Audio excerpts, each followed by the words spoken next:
हमारा जो अगला टॉपिक है अब वीडियो का जॉइंट लाइफ पॉलिसी का जो कैलकुलेशन है उसमें इसमें अब अगला जो जॉइंट लाइफ पॉलिसी का कैलकुलेशन हम देखेंगे कि जब जॉइंट लाइफ पॉलिसी अकाउंट जो है वो हमारी बुक में नहीं दिख रहा है या नहीं बनाया गया है, तब हम क्या करेंगे।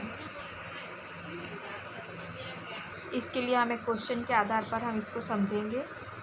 PQR जो है वो 5:3:2 के अनुपात में अपना लाभ और हानियों का विभाजन करते हैं, जो कि एक साझेदार हैं। 31 मार्च 2009 को उनका जो बैलेंस शीट था वो कुछ इस तरह से था। क्रेडिटर्स जो थे 26,500 के थे। आउटस्टैंडिंग एक्सपेंसेस 3,500 के हैं। रिज़र्व 15,000 का है। PQ और R की जो कैपिटल है 1,50,000 और 40,000 है। इसी तरह से जो डेटर्स हैं वो 45,000 के हैं।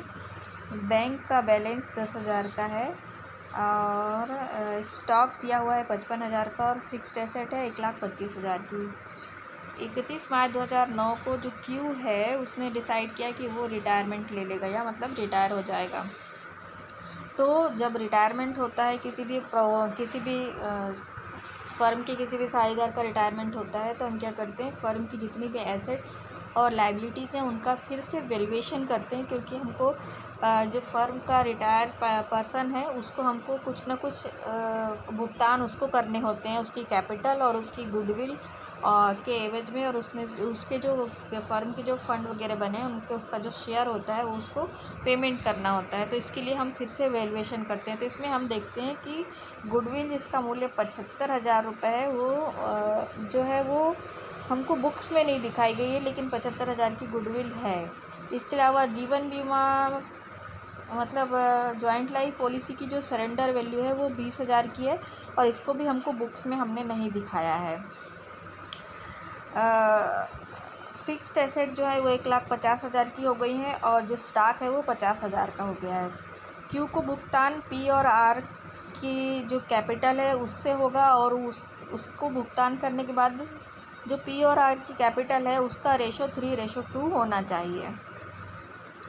अब ये हमको दिया हुआ है 3:2 होना चाहिए, मतलब उनका जो नया प्रॉफिट शेयरिंग रेशो है वो 3:2 है। अब हम इसको कैलकुलेट करेंगे, तो सबसे पहले हम इसको वर्किंग नोट बना लेते हैं। वर्किंग नोट में हम देखते हैं कि हमको क्या क्या बनाना है।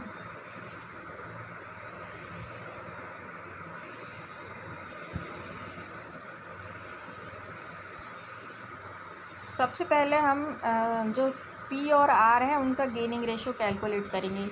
तो गेनिंग रेशो कैलकुलेट करने के लिए इसके जो पुराना रेशो है और उसमें से जो नया रेशो है उसको माइनस कर देंगे तो उनका गेनिंग रेशो आ जाएगा। नए रेशो में से पुराने रेशो को माइनस कर देंगे तो गेनिंग रेशो आ जाएगा। नया रेशो है 3/5 और पुराना रेशो है 5/10। 3/5 माइनस 5/10 करेंगे तो ये आ जाएगा 6 माइनस 5/10, तो ये आ जाएगा 1/10। इसी तरह से R का निकालेंगे हम तो वो आ जाएगा 2/5 और इसका पुराना जो रेशो है वो 2/10 है, तो ये आ जाएगा 4 माइनस 2/10, तो ये आ जाएगा 2/10। तो इनका जो गेनिंग रेशो है 1:2 आ जाएगा।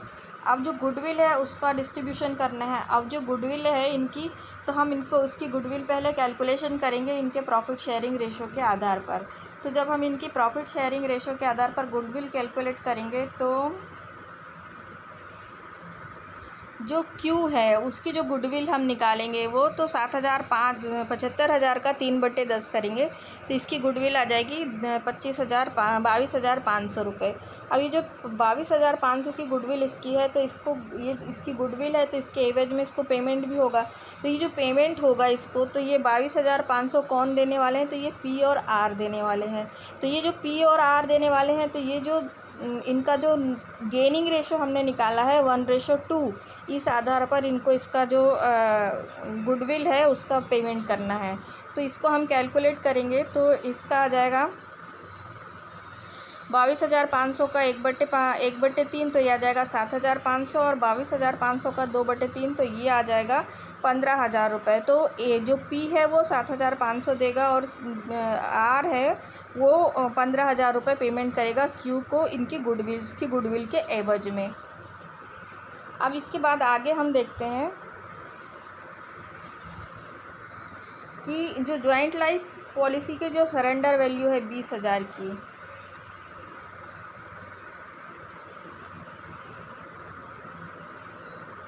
तो उसका भी हम कैलकुलेशन करेंगे। तो जॉइंट लाइफ पॉलिसी की जो सरेंडर वैल्यू 20,000 की है, तो ये जो सरेंडर वैल्यू है ये इनमें सबसे पहले हम डिवाइड करेंगे। इसमें इनके जो ओल्ड इनका प्रॉफिट शेयरिंग रेशियो था उस आधार पर हम डिवाइड करेंगे। तो उस आधार पर हमने डिवाइड कर ली। अब जो क्यू है उसका जो हमको हिस्सा जो पेमेंट करना है वो हमको निकालना है। तो क्यू का पहले हिस्सा निकालेंगे सरेंडर वैल्यू का। तो 20,000 का 3/10 करेंगे तो 6,000 रुपये निकालना है। अब ये 6,000 रुपये कौन इसका पेमेंट कौन करेगा? तो इसका पेमेंट पी और आर करेंगे। किस रेशो में करेंगे? तो भाई 1:2 के रेशो में। तो 6,000 का 1/3 करेंगे तो 2,000 आ जाएगा, और 6,000 का 2/3 करेंगे तो 4,000 आ जाएगा। ये पी और आर का रेशो हो जाएगा। मतलब पी जो है वो 2,000 रुपये देगा इसके, और जो आर है वो 4,000 रुपये इसके पेमेंट करेगा।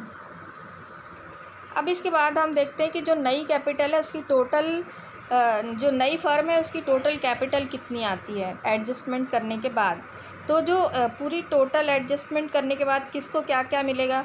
तो ये जो एपी है इसकी कैपिटल कितनी है? 1,00,000 रुपये। 10,000 का इसका प्रॉफिट इसको मिला, जो रिवॉल्वेशन का प्रॉफिट हुआ उसका 10,000 रुपये इसको मिला। 7,500 इसको रिज़र्व मिला। इसमें से इसको देने कितने हैं क्यू को? तो 7,500 रुपये के इसको देने हैं जॉइंट लाइफ पॉलिसी के, नहीं 2,000 जॉइंट लाइफ पॉलिसी के देने हैं और 7,500 गुडविल के इसको देने हैं। तो इसके जो अमाउंट इसको मिला है उसमें से 7,500 और 2,000 9,500 माइनस कर देंगे तो इसकी जो कैपिटल आ जाएगी 1,08,000 आ जाएगी। इसके बाद आर की कैपिटल हम निकालते हैं। तो आर की कैपिटल है 40,000 प्लस 4,000 इसका जो गुडविल इसको मिली है 4,000 की, नहीं जो प्रॉफिट इसको हुआ है रिवॉल्वेशन का प्रॉफिट उसका 4,000 इसको मिला है, प्लस 3,000 रुपये जो है वो उसको मिले हैं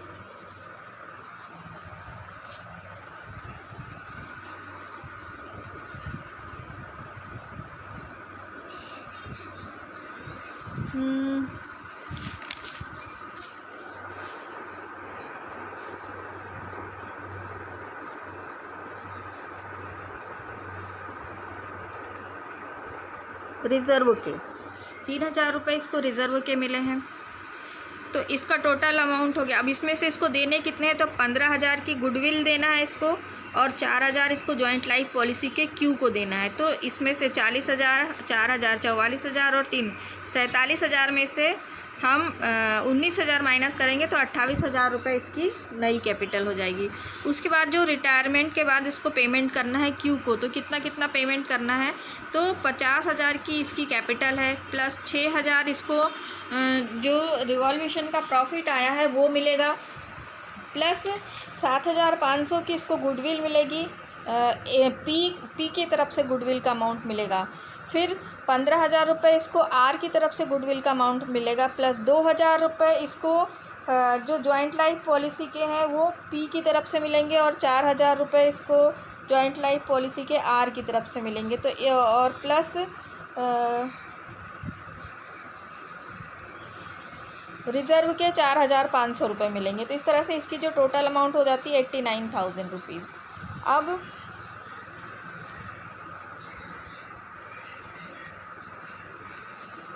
इसकी जो कैपिटल है उसका टोटल हम लगाएंगे।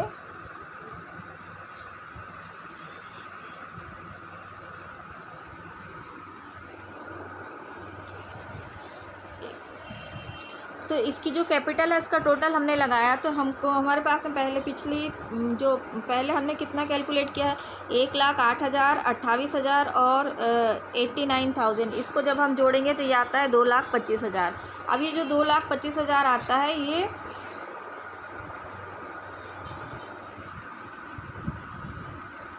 2,25,000 डिवाइड हो जाएगा पी की कैपिटल 1,35,000 में और आर की कैपिटल 90,000 में। किस रेशो में? 3:2 के रेशो में। अब इसमें हम जनरल एंट्रीज बनाएंगे। तो सबसे पहली जो जनरल एंट्री बनेगी वो हमारी बनेगी एसेट के रिवॉल्वेशन की। तो हमारी एसेट जो है वो 1,25,000 की थी, 50,000 की हमारी नया रिवॉल्यूशन हुआ उसका, मतलब 25,000 का हमको प्रॉफिट हुआ। रिवॉल्यूशन अकाउंट में हमेशा प्रॉफिट या लॉस ही लेते हैं। तो fixed asset account debit to revaluation account, चूँकि प्रॉफिट हुआ है तो रिवॉल्यूशन जो फिक्स्ड एसेट में डेबिट हो जाएगा और रिवॉल्यूशन अकाउंट क्रेडिट हो जाएगा। इसके बाद जो स्टॉक था हमारा 55,000 का था, वो 50,000 हो गया, तो 5,000 रुपये स्टॉक हमारा कम हो गया। तो 5,000 रुपये जब स्टॉक हमारा कम हो गया तो ये रिवॉल्यूशन अकाउंट में डेबिट हो जाएगा। तो revaluation account debit 5,000 to stock हो जाएगा। अब इसके बाद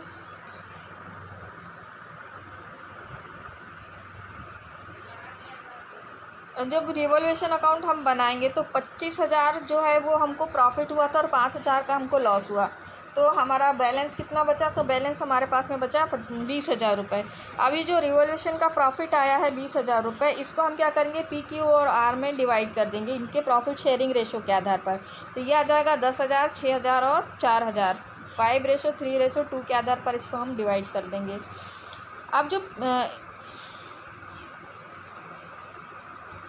अब इसके बाद हम बनाते हैं गुडविल। हमको जो गुडविल दी हुई है 75,000 की, तो 75,000 की गुडविल में हमने जो तीनों को हमने डिवाइड किया गुडविल को, तीनों के प्रॉफिट शेयरिंग रेशो के आधार पर।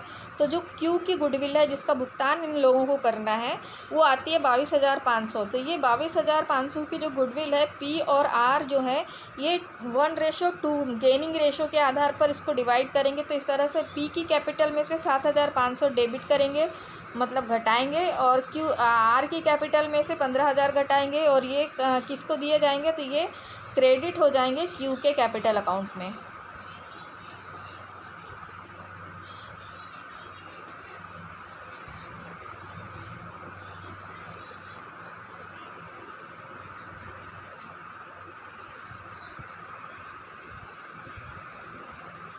अब इसके बाद जॉइंट लाइफ पॉलिसी जो है उसका भी शेयर इसको देना है। तो जॉइंट लाइफ पॉलिसी का इसका शेयर आता है 6,000 का। तो ये 6,000 का अमाउंट भी ये P और R इसको पेमेंट करेंगे। तो 6,000 का वही इनके गेनिंग रेशो के आधार पर 1:2 के आधार पर इसको कैलकुलेट करेंगे। तो 6,000 का 2,000 रुपये P की कैपिटल से डेबिट होगा और 4,000 रुपये R की कैपिटल से डेबिट हो जाएगा, और 6,000 रुपये क्रेडिट हो जाएंगे Q की कैपिटल में। इसके बाद जो रिज़र्व है इनके पास में है 15,000 का, तो रिज़र्व जो है इन तीनों को इनके प्रॉफिट शेयरिंग रेशो के आधार पर कैलकुलेट करना है। तो P की कैपिटल है तो 15,000 का 5/10 करेंगे तो 7,500 P को मिल जाए, P को मिलेंगे। Q को 15,000 का 3/10 करेंगे तो 4,500 Q को मिलेंगे, और R को 3,000 रुपये मिलेंगे।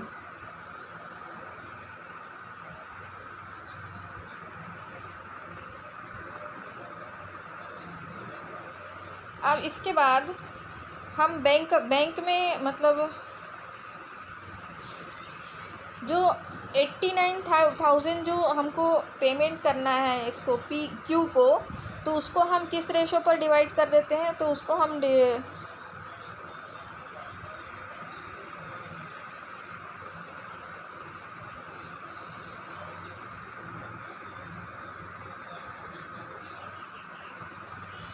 Q को जो हमको पेमेंट करना है 89,000, तो वो P और R जो है वो उनके गेनिंग रेशो के आधार पर डिवाइड करेंगे और उस आधार पर इसका भुगतान करेंगे। तो P की जो कैपिटल है तो 89,000 का 1/3 करेंगे तो ये 27,000 आ जाएगा, और 89,000 का 2/3 करेंगे तो ये 62,000 रुपये ये आ जाएगा। ये इतना मतलब ये जो P की कैपिटल में से 27,000 और R की कैपिटल में से 62,000 रुपये का पेमेंट बैंक के थ्रू इसको किया गया, किसको? Q को किया गया।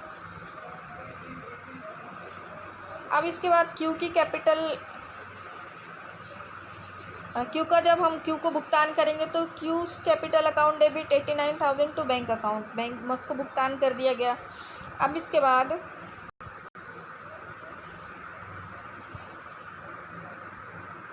हम रिवॉल्यूशन अकाउंट बनाते हैं। अब देखो रिवॉल्यूशन अकाउंट में जो प्रॉफिट हुआ है वो क्रेडिट हो जाएगा, जो लॉस हुआ है वो डेबिट हो जाएगा। तो जो प्रॉफिट हुआ है, तो जो फिक्स्ड एसेट है वो क्रेडिट साइड में आ जाएगी 25,000 की, और डेबिट साइड में आ जाएगा स्टॉक 5,000 का। 25,000 का प्रॉफिट हुआ, 5,000 का लॉस हुआ। अब जो बचे हैं 20,000, तो ये 20,000 इनकी जो प्रॉफिट शेयरिंग रेशो है उस आधार पर इन तीनों में डिवाइड कर दिए जाएंगे। तो इस तरह से ये रिवॉल्यूशन अकाउंट कंप्लीट हो जाएगा।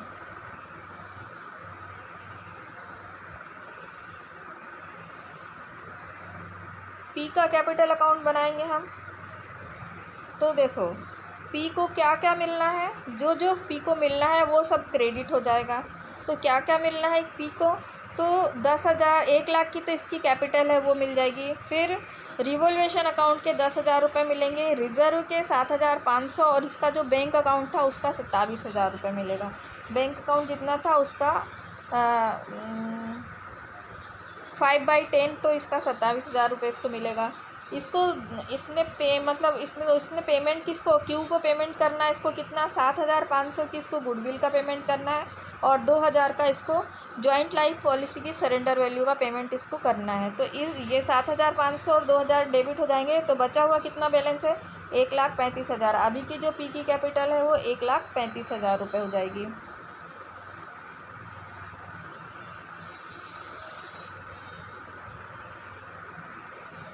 अब इसके बाद हम बनाएंगे क्यू का कैपिटल अकाउंट। तो क्यू को कितना कितना मिलना है,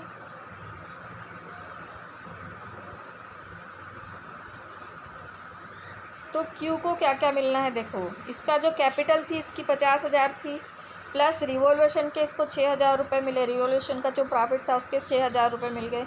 पी की कैपिटल में से जो गुडविल थी उसकी 7,500 रुपये मिले, और आर की कैपिटल में से 15,000 रुपये गुडविल के मिले। फिर पी की कैपिटल में से 2,000 रुपये जॉइंट लाइफ पॉलिसी के मिले, आर की कैपिटल में से 4,000 जॉइंट लाइफ पॉलिसी के मिले, और रिज़र्व के 4,500 रुपये मिले। तो इस तरह से इसका टोटल अमाउंट बैलेंस कितना हो गया, 89,000 का। अब हमको बनाना है आर का कैपिटल अकाउंट। तो आर का कैपिटल अकाउंट हम बनाएंगे। तो आर को क्या क्या मिलना है,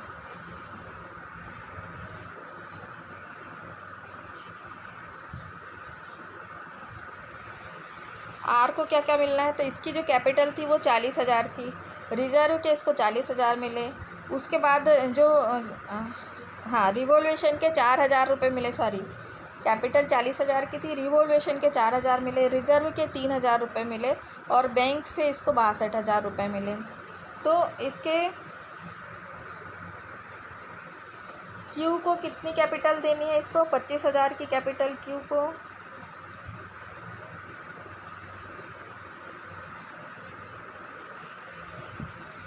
एक मिनट,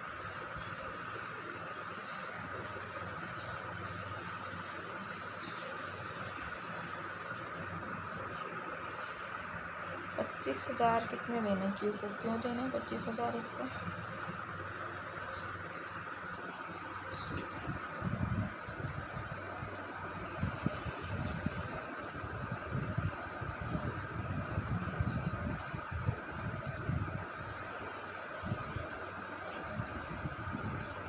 सॉरी, ये जो है ना यहाँ पर गलत हो गया, 15,000 है। इसको 15,000 देने हैं इसको 25,000 की जगह, और ये जो है 15,000 गुडविल के देने हैं, और दूसरा क्यू की कैपिटल से 4,000 रुपये इसको जॉइंट लाइफ पॉलिसी के देने हैं। उसके बाद इसका अमाउंट बचता है 90,000 रुपये। टोटल अमाउंट 1,09,000 है। तो इसको माइनस करने के बाद इसका जो बैलेंस है, मतलब इसकी अभी की जो कैपिटल है वो 90,000 रुपये बचती है। अब इसके बाद हम बनाएंगे बैंक अकाउंट। बैंक अकाउंट में क्या है, तो बैंक में जितना हमने लेन देन किया है वो पूरा आ जाता है बैंक अकाउंट में। तो क्या क्या चीज़ कैपिटल क्या क्या हो जाएगा, तो क्यू की कैपिटल, मतलब इसको क्यू को क्या क्या पेमेंट किया, तो 89,000 का इसको पेमेंट किया क्यू को, तो ये क्रेडिट हो जाएगा। और डेबिट में क्या जाएगा, तो 10,000 का बैंक बैलेंस था इनके पास में। फिर पी की कैपिटल के 27,000 और आर की कैपिटल के 62,000 रुपये। तो टोटल अमाउंट आ जाएगा 99,000 का, और इसका जो बैलेंस बच जाएगा 10,000 का बैलेंस बच जाएगा। इसके बाद हम बनाते हैं बैलेंस शीट। बैलेंस शीट में पहले इक्विटी और लाइबिलिटी साइड में क्या क्या आ जाएगा, तो क्रेडिटर्स आ जाएंगे तुम्हारे 26,500 के, प्लस आउटस्टैंडिंग एक्सपेंसेस के 3,500, और कैपिटल इनकी जो नई कैपिटल है अभी जो हमने कैलकुलेट की 1,35,000, 90,000 पी और आर की, वो आ जाएगी 2,25,000। इस तरह से ये हो जाएगा 2,55,000। एसेट साइड में डेटर्स कितने के हैं, तो 45,000 के डेटर्स हैं। बैंक का बैलेंस जो है वो 10,000 का है, वो आ जाएगा। स्टॉक 50,000 का आ जाएगा, और फिक्स्ड एसेट जो है वो 1,50,000 की। इस तरह से ये दोनों का जो क्रेडिट और डेबिट साइड है ये टैली हो जाएगा।